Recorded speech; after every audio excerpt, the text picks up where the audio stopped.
میں بھاگنے کی یا آپ سے ٹکرانے کی بات نہیں کر رہا، میں بات کر رہا ہوں اس واقعے کی۔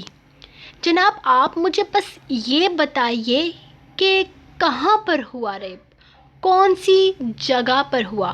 یہ تو مجھے بھی پتہ چل گیا کہ آپ نے انہیں دیوار سے پھلانگتے ہوئے دیکھا گلی نمبر F2 میں، یہ اس وقت آپ سے ٹکرائے تھے، لیکن ریپ ہوتے کہاں دیکھا آپ نے؟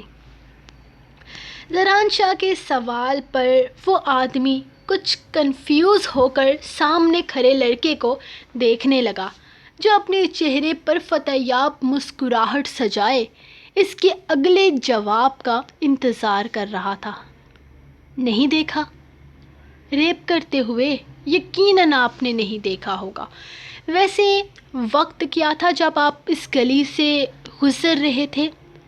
جناب تقریباً کوئی 9-10 بجے کا وقت رہا ہوگا۔ وہ کچھ سوچنے کے بعد بولے، 9 یا 10؟ وہ ان کی بات کاٹتے ہوئے کہنے لگا، میں تقریباً 8:30 بجے کے بعد اپنے آفس سے اٹھ کر گھر کے لیے روانہ ہو جاتا ہوں۔ بس مجھے 8:45 بجے کے قریب دوسری گلی میں اتارتی ہے اور 2 گلیاں چھوڑ کر میں تقریباً 9 بجے تک اس گلی میں پہنچ جاتا ہوں، لیکن اس دن میں لیٹ ہو گیا تھا بس۔ عدالت سے میری گزارش ہے کہ اس بات پر غور فرمایا جائے کہ ان جناب کی بس 8:45 بجے تک اس گلی کو گلی نمبر F5 میں چھوڑتی ہے اور اس کے بعد تقریباً 9 بجے تک یہ گلی نمبر F2 میں پہنچ جاتے ہیں، یعنی یہاں پر یہ لڑکا ان سے 9 بجے کے آس پاس ٹکرایا تھا، لیکن جو کہ کیس ہے اور جو رپورٹس ہمیں ملی ہیں اس کے مطابق لڑکی کا ریپ 10:15 بجے کے قریب ہوا ہے، جس کا مطلب ہے جناب خالد صاحب جھوٹ بول رہے ہیں اور عدالت کو گمراہ کرنے کی کوشش کر رہے ہیں۔ ابھی تک خالد صاحب کی بات مکمل ہی نہیں ہوئی تھی، محمود صاحب نے بولنے کی کوشش کی۔ خالد صاحب اپنے روز کی روٹین بتا رہے ہیں میرے قابل دوست محمود صاحب، اور ان کی روٹین کے مطابق ان کی ٹائمنگ 8:45 بجے سے لے کر 10:15 بجے کے بیچ میں ہے۔ اس دن کوئی معجزہ نہیں ہوا تھا کہ ان کی ٹائمنگ بدل گئی، یا ہو سکتا ہے ان کے پلاننگ کے مطابق انہوں نے اپنی ٹائمنگ بدل لی ہو، کیونکہ ایسا تو ہو نہیں سکتا کہ ان کو پہلے سے ہی پتہ ہو کہ آج ایک لڑکی کا ریپ ہونے والا ہے تو میں دیر سے جاؤں گا تاکہ میں اس کیس کا چشمدید گواہ بن سکوں۔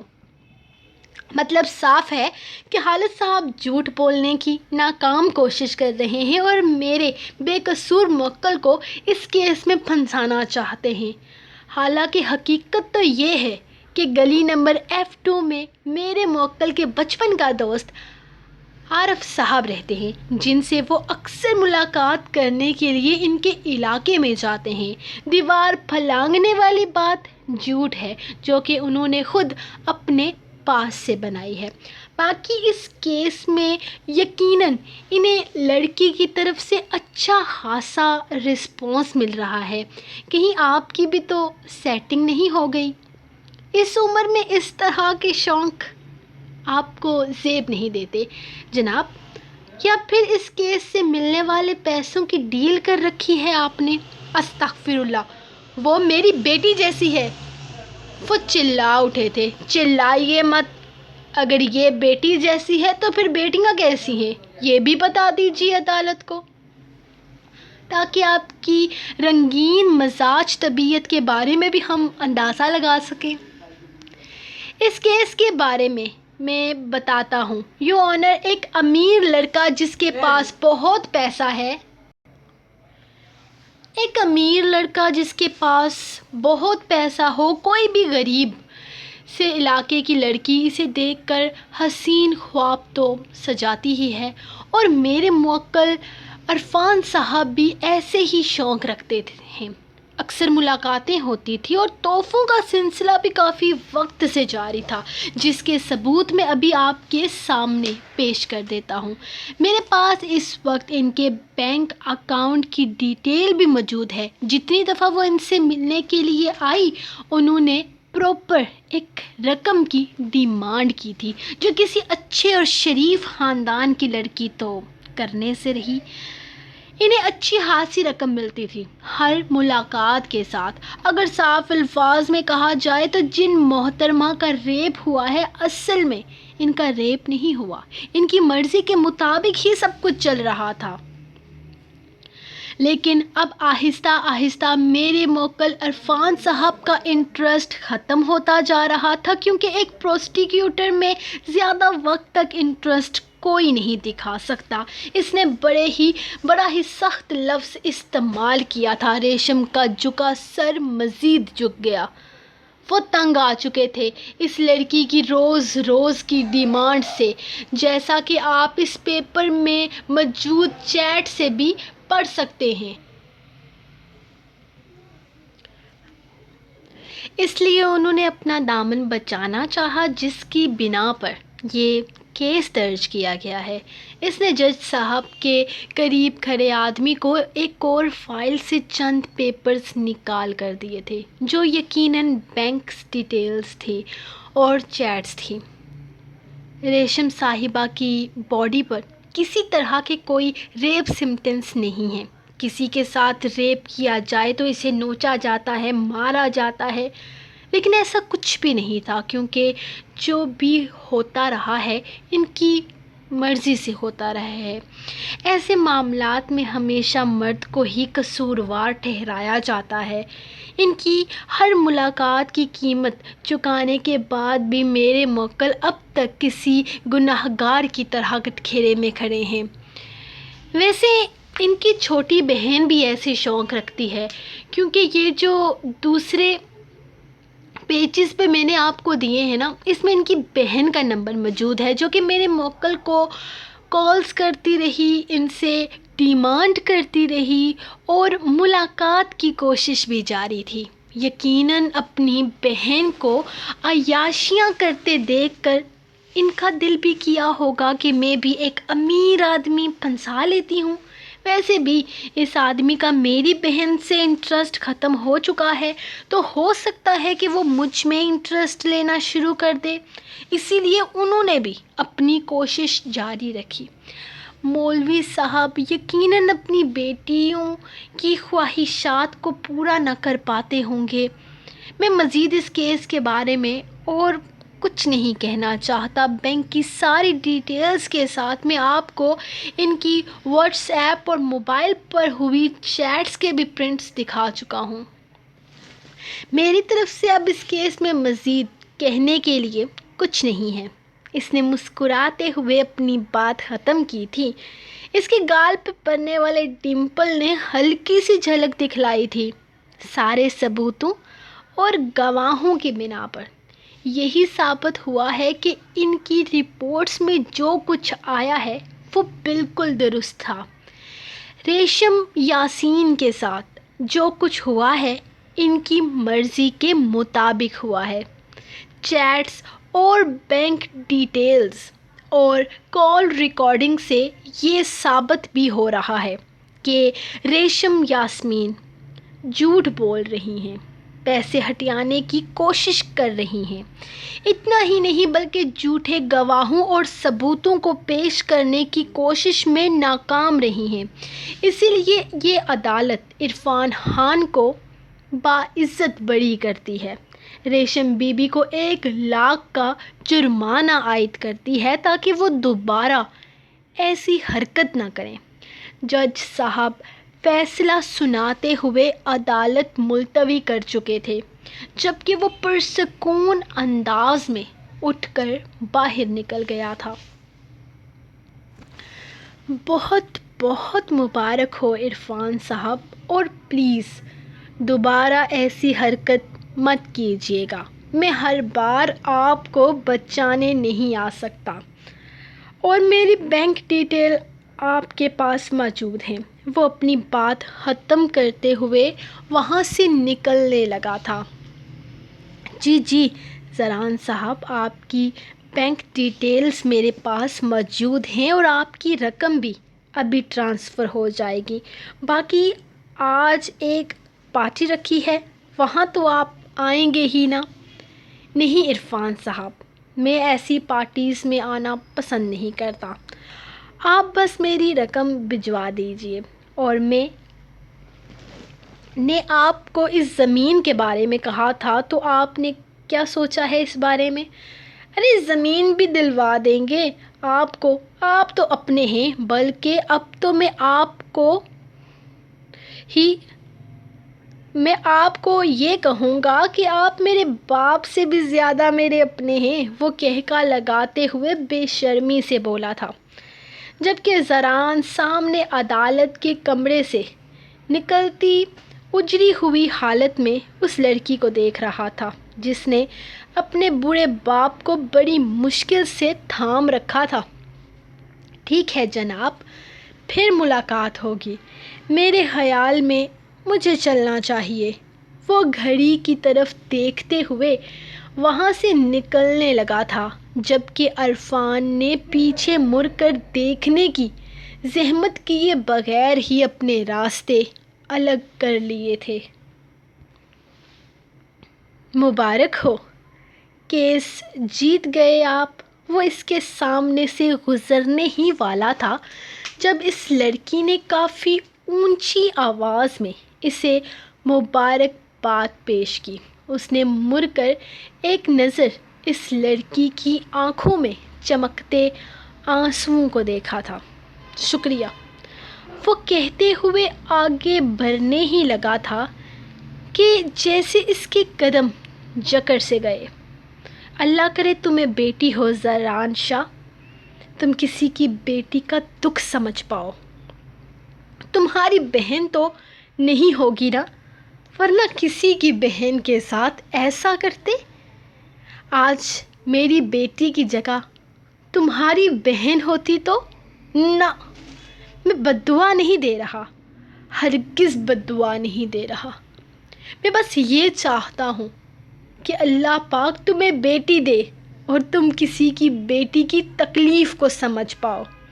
اللہ نہ کرے تمہاری بہن بیٹی پر یہ دن گزرے جو آج مجھ پر گزرا ہے، جو آج میری بیٹی پر گزرا ہے۔ کالا کوٹ پہن کر کتنے سکون سے تم نے میری بیٹی کے دامن پر کیچڑ اچھالا اور چلے گئے نا۔ میں بے بس ہوں، اللہ تمہیں یہ بے بسی دکھائے۔ ان جھوٹے ثبوتوں اور گواہوں کو بے نقاب نہیں کر سکتا۔ نہ ہی مجھ میں اتنی ہمت ہے کہ میں ان لوگوں سے لڑ سکوں، لیکن جو میری بیٹی کے ساتھ ہوا ہے، نہ خدا نہ کرے وہ تمہاری بیٹی کے ساتھ ہو، لیکن اللہ کرے کہ تم اپنی اولاد کے لیے تڑپو، تمہیں پتہ چلے کہ جب بات اولاد پر آتی ہے تب آپ پر کیا گزرتی ہے۔ ہو گیا، وہ اکتائے ہوئے انداز میں بولا تھا، جبکہ وہ شخص عجیب سی انداز میں مسکرایا تھا، شاید اس کی آنکھوں میں کچھ پڑھ کر وہ مزید اسے دیکھ نہیں پایا تھا۔ وہ اگلے ہی لمحے وہاں سے نکل گیا تھا، جبکہ اس شخص کی مسکراہٹ اب بھی برقرار تھی۔ ماشاءاللہ، سنتے ہو، کدھر ہو سارے؟ میرا زران ایک اور کیس جیت گیا ہے، یہ لو صدقے کے پیسے، باہر جا کر نہ کسی مستحق کو دے دو۔ یا اللہ تیرا لاکھ لاکھ شکر ہے، تو ایسے ہی میرے چاند کو دنیا اور آخرت میں کامیابی عطا فرما۔ امی باہر آتے ہوئے خوشی سے دادی کا ہاتھ تھامے ہوئے زران کو دعائیں دینے لگی تھی، جبکہ زہرش کے ساتھ ساتھ باریک بھی کمرے سے نکلتا آمین کہہ رہا تھا۔ یہ تو اچھی بات ہے دادی۔ وہ ابھی کچھ بول ہی رہا تھا جب عزا اور عبادت اندر داخل ہوئی۔ عبادت نے جیسے ہی چہرے سے نقاب ہٹایا تھا، کمرے میں بالکل خاموشی چھا گئی تھی۔ وہ اس خاموشی کا مطلب سمجھ نہیں پائی تھی، جبکہ ایک دوسرے کو دیکھ کر وہ کھلکھلا کر ہنسی تھی۔ دیکھ ابھی کیا دبدبا ہے میرے آنے کا۔ آتے ہی سب کو چپ لگ گئی۔ ایذا نے کھلکھلاتے ہوئے سلام کرتے اپنے کمرے کی راہ لی تھی، جبکہ عبادت بھی ہنستے ہوئے اس کے پیچھے کمرے میں چلی گئی۔ وہ دونوں ابھی ابھی کالج سے واپس آئی تھی۔ اس گھر میں زران کا ذکر بہت کم کیا جاتا تھا، خاص کر عبادت کے سامنے کوئی اس کا نام نہیں لیتا تھا۔ دادی، اب عبادت کے بارے میں ہمیں کچھ سوچنا چاہیے، بارق نے دادی کو صوفے پر بٹھاتے ہوئے کہا تھا، جبکہ وہ صرف خاموشی سے ہاں میں سر ہلا گئی تھی۔ پورے کمرے میں عجیب سی بدبو پھیلی ہوئی تھی۔ یہ کوئی نئی بات نہیں تھی، یہ روز ہی ہوتا تھا۔ ہاں، لیکن آج بدبو کا اثر ضرورت سے زیادہ ہو رہا تھا۔ مبشر نے ہر طرف نظر دہرائی تھی، پھر ناک پر اپنا رومال رکھتے ہوئے اس نے ڈرائیور کو اندر آنے کا اشارہ کیا تھا، جو اپنے ساتھ 4 اور ہٹے کٹے گارڈز کو بھی لے کر آیا تھا۔ ہاں بھائی، اٹھاؤ ان لوگوں کو اور عزت احترام کے ساتھ ان لوگوں کے گھروں کے دروازوں پر پھینکاؤ۔ میں ذرا دامیار صاحب کو ان کے کمرے میں چھوڑ کر آتا ہوں۔ وہ ان گارڈز کو کہتے ہوئے صوفے پر بے سود پڑے اس وجاہت کے شاہکار کی طرف بڑھا تھا، جسے دولت اور جائیداد اس کے ورثے میں دادا کی طرف سے ملی تھی، اور یہ وجاہت اور شاندار پرسنالٹی اس نے اپنے باپ سے چرائی تھی۔ اس کے باپ اور اس میں کوئی فرق نہ تھا۔ وہ بھی ایک عیاش انسان تھا جو ساری زندگی طوائفوں پر پیسہ پھینکتا آیا، اور یہ بھی ایک عیاش انسان تھا۔ فرق یہ تھا کہ اس کا باپ صرف طوائفوں اور بازاری عورتوں پر پیسے پھینکتا تھا، اور یہ اپنے دوستوں کو بھی دن رات عیاشیاں کرواتا تھا۔ اللہ پاک آپ کو ہدایت دے صاحب، وہ اسے سہارا دیتے ہوئے باہر کی طرف لے کر آیا تھا، لیکن اس سے پہلے اس نے پوری طرح سے اسے چیک کیا تھا کہ کہیں اس کے دوست ابرار کی طرح اس نے بھی ڈرگس لینا نہ شروع کر دی ہو۔ اسے بس یہی ڈر تھا۔ شراب وہ بہت چھوٹی عمر سے پی رہا تھا، اور مبشر کی کوشش تھی کہ وہ شراب سے آگے نہ بڑھ جائے۔ وہ اسے جتنا ان سب چیزوں سے بچانا چاہتا تھا، وہ اتنا ہی اس دلدل میں پھنستا چلا جا رہا تھا۔ پھر مبشر آواز اٹھانے کی اوقات کہاں رکھتا تھا؟ وہ تو نسلوں سے اس خاندان کا غلام تھا، اس کا دادا، اس کا باپ، اور اب وہ انہیں امیر زادوں کے آگے کام کرتے آیا تھا۔ لیکن نہ جانے کیوں اسے اس شخص سے دلی وابستگی تھی۔ اس نے اس کے ساتھ بچپن گزارا تھا، جوانی کی دہلیز پر قدم رکھا تھا، اس نے اس کا نمک کھایا تھا۔ وہ چاہ کر بھی اسے اس غلاظت سے دور نہیں کر سکتا تھا۔ ہاں، لیکن کوشش کرتا تھا کہ وہ بچ جائے اس گمراہی سے۔ ان سالوں کو وہ نشے میں ڈگمگاتے قدموں سے پیچھے کی طرف مڑا تھا، لیکن مبشر نے اسے چھوڑا نہیں تھا، بلکہ تھاما ہوا تھا، اسے اس کے کمرے میں لے جانے لگا۔ جی جناب، گارڈ عزت اور احترام سے انہیں ان کے گھر کے دروازے تک ڈراپ کر دیں گے، آپ فکر نہ کریں۔ وہ اسے زبردستی گھسیٹتے ہوئے بولا تھا، جبکہ وہ خاموشی سے اس کے کندھے پر سر رکھتا اس کے ساتھ اپنے کمرے کی طرف آ گیا تھا۔ اف اللہ، اتنی دیر لگا دی آپ نے آنے میں۔ اگر ابا جاگ جائیں نا تو یہیں کلاس لگ جائے گی آپ کی۔ وہ رات کے 1 بجے اپنے کمرے سے نکلتی مین گیٹ کی طرف آئی تھی۔ ہاں تو کیا کرتا ایزا؟ بتایا تو تھا نا تمہیں، آج میچ تھا میرا، ہم جیت کر آئے ہیں۔ شاعر اسے خوشی سے بتاتا ہوا جلدی سے دروازہ بند کرتا اندر کی طرف آیا تھا۔ ڈر تھا کہیں ابا یا بڑے بھیا نہ آ جائیں، ورنہ آدھی رات کو کلاس لگنے میں کتنی دیر لگتی تھی۔ ٹرافی کہاں ہے؟ ایسے ہی مان لوں کہ آپ جیت کر آئے ہیں۔ اسے خالی ہاتھ دیکھ کر وہ کچھ مایوس ہوئی تھی۔ ارے پاگل، بیگ میں ہے، چھت کے ساتھ لٹکی ہوئی رسی کے ساتھ باندھ دیا تھا۔ اگر کوئی مجھے بیگ کے ساتھ یہاں اندر آتے دیکھ لیتا نا تو پتہ چل جاتا کہ میں میچ کھیل کر آیا ہوں، اور اب اگر کسی نے دیکھ بھی لیا تو کہہ دوں گا کہ پانی پینے آیا تھا یا بھوک لگی تھی کھانا کھانے آیا ہوں۔ اس نے بڑی چالاکی سے کہا، جبکہ ایزا نے اس کے کپڑوں کی طرف دیکھا تھا۔ وہ اپنے کپڑے بھی بدل کر آیا تھا، کرکٹ والی یونیفارم بھی شاید اس نے بیگ میں ہی ڈالی ہوئی تھی۔ چلو بہت اچھا کیا، پہلے کھانا کھا لو پھر رسی کھینچ لینا، اس نے فکر مندی سے کہا تو شہیر کو اپنی چھوٹی سی بہن پر بڑا پیار آیا تھا، جو یقیناً اس کے بھوکے رہنے کی وجہ سے ابھی تک جاگ رہی تھی۔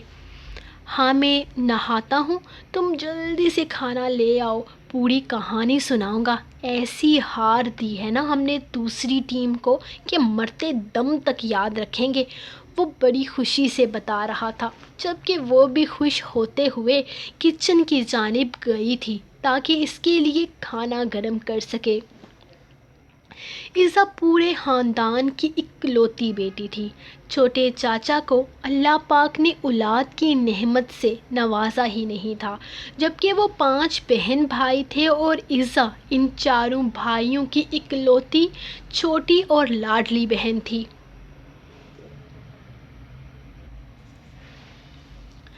کیوں کروں میں آپ کے ساتھ یہ ڈیل؟ ذرا فائدے بتائیں، اور ایسا فائدہ بتائیے جو مجھے ہو، آپ کو نہیں۔ وہ کرسی سنبھالتے ہوئے سامنے کھڑے آدمی سے مخاطب ہوا تھا، جس کی عمر تقریباً 55 سے 60 کے بیچ میں تھی۔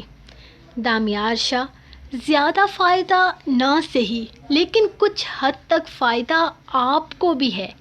اگر ہم یہ شیمپو کی ایڈ مارکیٹ میں لانچ کرتے ہیں تو آپ کی کمپنی سے اچھی خاصی پروموشن ملے گی، لیکن ہماری کمپنی اس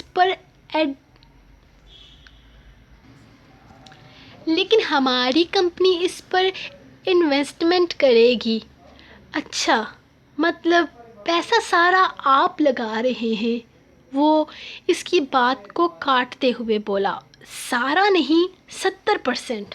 وہ آدمی سکون سے بولا تھا، جیسے اسے یقین ہو کہ یہ ڈیل سامنے بیٹھے اس بددماغ اور مغرور انسان کو پسند آئے گی۔ نامنظور! پروموشن بھی ہم کریں، پیسہ بھی ہم لگائیں تو پھر یہ شیمپو بھی ہم ہی بنا لیں گے۔ آپ کو اس میں کسی طرح کی زحمت کرنے کی ضرورت کیا ہے؟ وہ ہنستے ہوئے ڈیل کینسل کر رہا تھا۔ اس بزنس میں کم سے کم ہمیں ہر مہینے کروڑوں کا پروفٹ ہے۔ اس پروفٹ میں 30% آپ کا ہوگا اور 70% ہمارا۔ اور میں یقین سے کہہ سکتا ہوں کہ اس بزنس میں ہم محض 5 مہینوں کے اندر ہی لگائے گئے پیسے پورے کر لیں گے۔ دیکھیے، دراصل مجاہد صاحب، ماڈل کون سی لے رہے ہیں آپ؟ وہ اس کی بات کاٹتے ہوئے ذرا بیزار انداز میں بولا۔ سارا راجپوت، آپ کو پتہ ہے وہ پہلے بھی 4-5 ایڈز میں کام کر چکی ہیں اور کافی ٹیلنٹڈ ہیں۔ میں آپ کی کسی ٹائم پاس گرل فرینڈ کی بات نہیں کر رہا، ماڈل کی بات کر رہا ہوں جناب۔ اس ایڈ کے لیے اگر میں اپنا پیسہ لگاؤں گا تو کم سے کم سارا راجپوت میری پسند نہیں ہوگی۔ ٹھیک ہے تو آپ ڈیسائیڈ کر لیں۔ اگر آپ اس ایڈ کے لیے سارا کو ایکسیپٹ نہیں کر رہے تو ہم کوئی اور دیکھ لیں گے۔ سارا کہیں اور، میری کمپنی میں یہ لڑکی نہیں آئے گی۔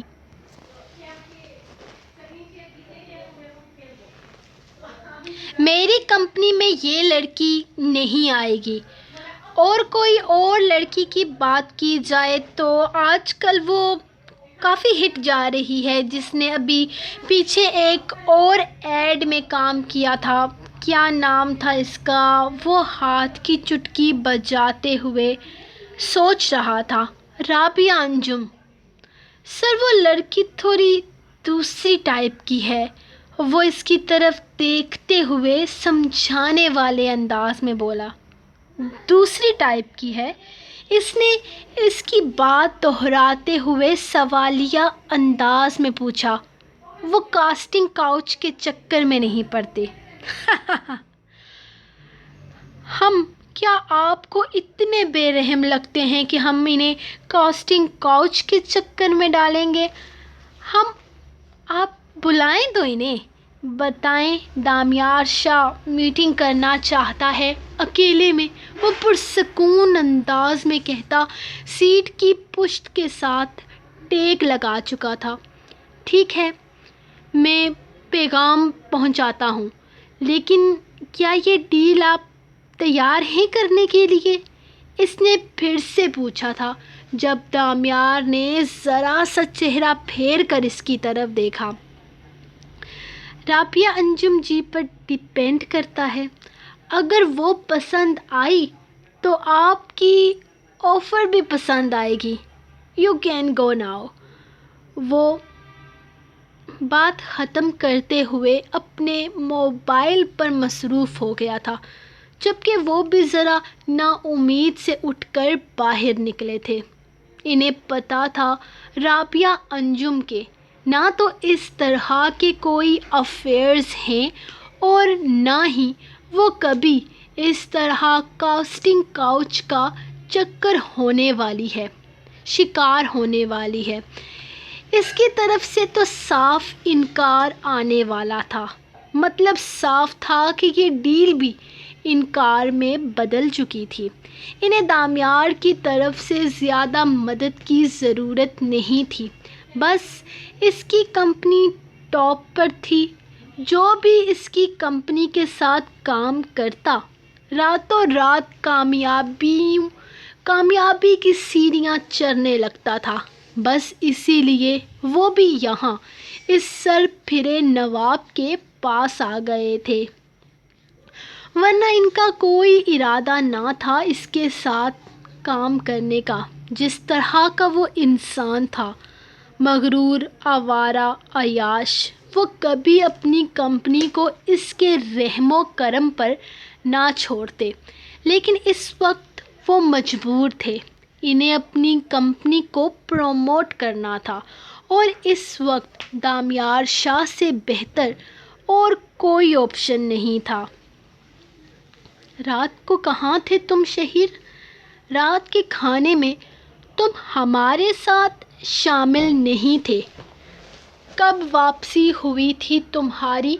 ناشتے کی ٹیبل پر بیٹھے سب لوگوں کا دھیان بارک بھائی کی طرف چلا گیا تھا۔ جی بھیا، میں تو گھر پر ہی تھا، آ گیا تھا میں۔ جلدی آپ ایزا سے پوچھیں نا، بولنا میں جلدی آ گیا تھا نا، وہ اس کی طرف دیکھتے ہوئے بولا، جو کالج یونیفارم میں بالکل تیار بیٹھی ناشتے کی پلیٹ پر ایسی جھکی ہوئی تھی کہ اب کبھی نظریں نہیں اٹھائے گی۔ ہاں بھیا تو 10 بجے سے پہلے آ گئے تھے، میں نے ہی تو کھانا بھی دیا تھا۔ اللہ اللہ، سوری، کھانا کھاتے ہوئے جھوٹ بولنا بہت بڑا گناہ ہے، بلکہ جھوٹ بولنا ہی گناہ ہے، لیکن اب تو گناہ ہو گیا نا، معاف کر دیجیے گا۔ وہ دل ہی دل میں اللہ سے دعائیں مانگ رہی تھی۔ اچھا، تو مجھے ایسا کیوں لگا جیسے رات کو 1 بجے کے قریب کوئی دروازے پر تھا۔ انہوں نے گھور کر اس کی طرف دیکھا تھا۔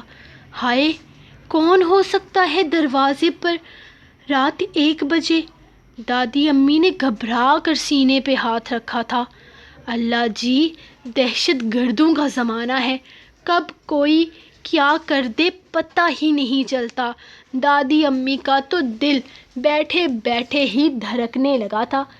کوئی کچھ نہیں کرتا دادی امی، آپ آج کے زمانے کی عورت ہیں، ذرا سی بات پر گھبرا کر دل نہ تھام لیا کریں۔ اور بھیا کو غلط فہمی ہو گئی ہوگی۔ زبر نے شہیر کا اشارہ سمجھ کر فوراً بیچ میں کودنا ضروری سمجھا تھا، جبکہ ایسا بہت کم ہوتا تھا کہ زبر کھانے کے دوران کسی اور چیز پر توجہ دے۔ وہ خاندان بھر میں سب سے زیادہ اکڑو اور غصے والا مشہور تھا۔ بھوک کا انتہائی کچا پورا شہر اسے ظالم اور جابر سب انسپکٹر زبر شاہ کے نام سے جانتا تھا۔ ارے بیٹا، مجھے تو ڈر ہی لگا رہتا ہے، بس اللہ پاک سب کو اپنے حفظ و ایمان میں رکھے۔ وہ دعائیں مانگ رہی تھی جبکہ باقی سب کے چہروں پر مسکراہٹ تھی۔ زبیدہ خانم اپنے ماں باپ کی اکلوتی بیٹی تھی۔ بے تحاشا خوبصورت ہونے کی وجہ سے مظہر شاہ کا دل ان پر آ گیا تھا۔ گھر رشتہ بھیجا تو مظفر شاہ کی زندگی کے بارے میں جان کر ان کے گھر کی طرف سے صاف انکار ہو گیا تھا۔ مظفر شاہ نے اس بات کو اپنی انا کا مسئلہ بنا لیا اور ان کے گھر والوں کو تنگ کرنے لگے۔ حالات اتنے خراب ہو گئے کہ مجبور ہو کر انہیں زبیدہ کا رشتہ مظفر شاہ کو دینا پڑ گیا۔ زبیدہ نے بھی قسمت کا لکھا سمجھ کر مظفر کا ساتھ قبول کر لیا، لیکن اس کی عیاشیاں اور آوارہ گردیاں دن بدن بڑھتی چلی گئی۔ آئے دن شراب نوشی کرنا، اپنے ہی گھر کو کوٹھا بنا کر آدھی رات کو آوارہ بدچلن عورتوں کو نچانا، ان پر پیسہ لٹانا اس کا پسندیدہ کام تھا۔ جتنا حوصلہ اور برداشت ان میں تھی تب تک وہ برداشت کرتی رہی، لیکن پھر آخر بیٹے کی پیدائش پر انہوں نے شوہر کو یہ سارے کام کرنے سے منع کیا۔ لیکن اسے تو اپنی آزادی بے حد عزیز تھی۔ وہ زبیدہ کو آئے دن مارنے پیٹنے لگا۔ آخر تنگ آ کر زبیدہ ایک دن بنا انہیں کچھ بھی بتائے ان کے گھر سے نکل کر اپنے مائی باپ کے در پر لوٹ آئی۔ مظفر کے غصے کی کوئی انتہا نہ رہی تھی۔ وہ شراب کے نشے میں ان کے گھر آیا اور ان پر بے بنیاد الزام لگائے، یہاں تک کہ یہ بھی کہہ دیا کہ وہ اپنے کسی عاشق کے ساتھ بھاگ کر یہاں آئی ہے۔ وہ جیسا خود تھا، اس نے زبیدہ کے لیے بھی وہی زبان استعمال کی تھی۔ اپنے بیٹے کو اس کی گود سے لے کر وہ انہیں طلاق سنا کر چلا گیا۔ حالات اتنے خراب ہو جائیں گے وہ کہاں جانتی تھی۔ وہ تو بس کچھ وقت کے سکون کے لیے اپنے مائکے آئی تھی، لیکن شاید اب مظفر شاہ کا دل ان سے بھر چکا تھا۔ اسے ان کی ضرورت نہ تھی، اسے جس کی ضرورت تھی وہ اسے لے گیا تھا۔ وہ 3 سال تک اپنے بیٹے کے لیے تڑپتی رہی اور آخر 3 سال کے بعد ان کے گھر والوں نے ان کی دوسری شادی کر دی۔ مظہر میں سے ان کو 2 بیٹے اور 1 بیٹی تھی۔ بلقیس، اسامہ اور طیب ان کے ساتھ ان کی زندگی جیسے جنت بن گئی تھی، لیکن اس کے باوجود بھی وہ اپنے اس بیٹے کو بھلا نہ سکی جس نے ان کی گود کو بھر دیا تھا، ان کا پہلا بچہ، ان کی پہلی اولاد۔ انہوں نے اس سے ملنے کی بہت کوشش کی۔ وقت کا کام تھا گزرنا اور وہ گزرتا چلا گیا۔ مظہر نے کبھی انہیں مرتضیٰ سے ملنے نہ دیا، اور جب 17 سال کی عمر میں انہوں نے اپنے بیٹے کو نظر بر کر دیکھا تو انہیں اندازہ ہوا کہ وہ ان کا بیٹا تھا ہی نہیں، وہ اپنے آوارہ عیاش باپ کی طرح تھا، بلکہ اس سے بھی 4 قدم آگے تھا۔ اس نے اپنی ماں کی طرف آنکھ اٹھا کر بھی نہ دیکھا، بلکہ کہہ دیا کہ تم جیسی آوارہ عورت جو اپنا گھر نہ بسا سکی بلکہ اپنے عاشق سے دوسری شادی کرنے کے لیے گھر سے بھاگ گئی، اس کی میری زندگی میں کوئی جگہ نہیں۔ تم میری ماں نہیں، ایک گالی ہو، اور میں کسی گالی کو اپنی ماں نہیں کہہ سکتا۔ یہ الفاظ تھے یا خنجر جو ان کے دل کو زخم کر گئے۔ وہ خاموشی سے لوٹ آئی تھی اپنی جنت میں۔ کچھ عرصے بعد انہیں مظفر کی موت کی خبر ملی تھی۔ ان کو نہ تو کوئی افسوس تھا اور نہ ہی کوئی خوشی، ہاں لیکن دھرتی کا بوجھ کم ہو گیا تھا۔ لیکن 32 برس کی عمر میں جوان جہان مرتضیٰ کی موت نے انہیں ہلا کر رکھ دیا تھا۔ اس کا بیٹا بھی خاموشی سے انہیں چھوڑ کر چلا گیا۔ پتہ تھا تو صرف اتنا کہ مرتضیٰ کا ایک بیٹا تھا، دامیار شاہ، جو یقیناً اسی کے نقش و قدم پر چل رہا ہوگا۔ یقیناً وہ بھی ان سے نفرت کرتا ہوگا، آخر وہ تو نسلوں سے ان سے نفرت کرتے آئے تھے، لیکن انہیں تو دامیار شاہ سے محبت تھی کیونکہ وہ ان کے بیٹے کا خون تھا۔ بے شک ان کے بیٹے نے ایک طوائف سے نکاح کر کے ہی اسے پیدا کیا تھا۔ سو گائز فائنلی یار مک گئی یار، بہت لمبی قسطیں میرے سے نہیں پڑھی جاتی، دیکھو میں نے پھر بھی پڑھ لی ہے، اور میں ایک ہی دیا کروں گی کیونکہ میں نے دیکھا ہے کہ آپ سب لوگ کہتے ہیں کہ ایک ایزیلی ڈاؤن لوڈ ہو جاتی ہے، 2 ڈاؤن لوڈ کرنے میں اب بڑا مسئلہ پیش آتا ہے، تو میں ایک ہی دیا کروں گی یار۔ دیکھو میں نے کہا تھا میں ریکارڈنگ نہیں کروں گی، لیکن میں نے پھر بھی آپ لوگوں کے لیے اس پوری ایپیسوڈ کو ریکارڈ کیا، اور قسم سے مجھے ریکارڈنگ بالکل بھی کرنا پسند نہیں ہے، لیکن میں پھر بھی کروں گی کیونکہ کچھ لوگوں نے کہا ہے کہ ہمیں نظر کا مسئلہ ہے، اور کچھ لوگوں نے کہا ہے کہ ہمیں اردو پڑھنی نہیں آتی، تو ہمارا کیا ہوگا؟ تو بس آپ لوگوں کے لیے آپ کی رائٹر کر رہی ہے ریکارڈنگ، اور انشاءاللہ یہ ناول بھی پورا ریکارڈ کروں گی، اگلا بھی کروں گی، اس سے اگلا بھی کروں گی، اس سے بھی اگلا بھی کروں گی، جب تک جان ہے تب تک کروں گی۔ تو یقیناً آپ کو پہلی قسط پسند آئی ہوگی، مجھے کامنٹ سیکشن میں بتائیے کہ پہلی قسط کیسی لگی، اور کس کا کردار بہت برا لگا، کس کا کردار بہت اچھا لگا۔